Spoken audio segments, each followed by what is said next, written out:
সত্যি কথা বলতে চাইনিজ আমার আগাগোড়াই পছন্দের, তাই যখনই মন চায় টুক করে চলে যেয়ে আশেপাশের কোনো চাইনিজ রেস্টুরেন্টে নতুন নতুন খাবার ট্রাই করতে। আজকেও গেছিলাম, ভেতরের অ্যাম্বিয়েন্সটা ঠিক এই রকম, খুব বড় নয়, ছোট বাট খুব সুন্দর। এখানকারের বেশ কিছু আইটেম আজকে আপনাদের সাথে আলাপ করাবো। চাইনিজ ফুড কর্নার, যেটি বেহালা ম্যান্টনে অবস্থিত, একদম ডিএইচ রোডের পাশেই, বেহালা সদর ঠিক অপোজিটে।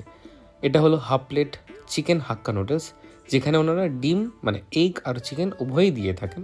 মানে ধরুন আপনি চিকেন অর্ডার করলে ডিমটা তার সাথে দেয় ওনারা, মানে প্রন নিলে এগ প্রন হয়ে যাবে এরকম বিষয়। তো হাফ প্লেটের দাম হলো 100, একজনের জন্য সাফিসিয়েন্ট, মানে একজন খেতে পারবেন, মানে ফুল প্লেট নিলে খেতে পারবেন না একজন। আর আপনারা দেখতেই পাচ্ছেন যে কী পরিমাণে ভেজিস দেওয়া আছে, চিকেনের চাংস। এটা হলো ফুল প্লেট, যা দুজনের জন্য সাফিসিয়েন্ট।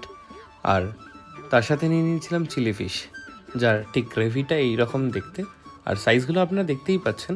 আর ওনারা দাবি করেন যে ওনারা অরিজিনাল কলকাতা ভেটকি ইউজ করেন, বাসা ইউজ করেন না। তো সত্যি তাই, আমরা খেয়ে বুঝেছিলাম। এই যে দেখতেই পাচ্ছেন আপনার, কোটিংটা বেশ পাতলা আর মাছটা বেশ ফ্রেশ ছিল, মুখে দেওয়ার পরে বেশ মেল্ট হয়ে যাচ্ছিলো।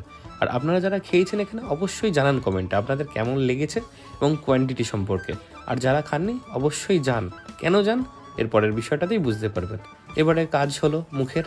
তো আমি জাস্ট টেস্ট করার পরে বুঝতে পারলাম যে সত্যি আমি ভুল দোকানে আসিনি এবং প্রচণ্ড সুন্দর, অসাধারণ খেতে। আমি এইটুকুনি বলতে পারবো যে সারা বেহালা কেন, কলকাতায় এরকম চাউমিন আমি সত্যি কোথাও খাইনি।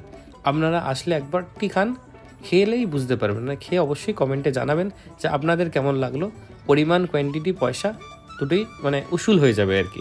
এরকম ভিডিও আরও পেতে আমাদের চ্যানেলটিকে সাবস্ক্রাইব করে রাখুন, দেখতে থাকুন অতনুর ফুড এক্সপ্রেস। থ্যাংক ইউ, ধন্যবাদ, টাটা, বাই বাই।